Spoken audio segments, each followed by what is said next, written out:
ADN से मैं हूं आकाश न्यासी। गुजरात के इलाका शेखपुर में कच्चे मकान की छत गिर गई, जिसके बायस एक ही खानदान के 6 अफराद मलबा तले दब गए। रेस्क्यू टीम के मुताबिक एक 10 साल बच्चा शाहजेब हालत मौका पर जिंदगी की बाजी हार गया, जबकि 5 घर के अफराद शदीद जख्मी हुए हैं।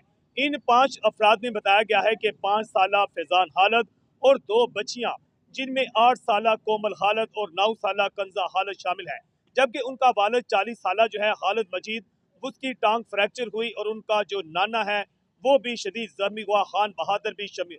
इतना मिलते ही रेस्क्यू टीम और पुलिस मौका पर पहुंची और शदीद तशवीशनाक हालत में जो मतवफी बच्चा है उसकी लाश को हस्पताल दाखिल करवाया, जबकि जख्मियों को भी हस्पताल दाखिल करवा दिया गया है।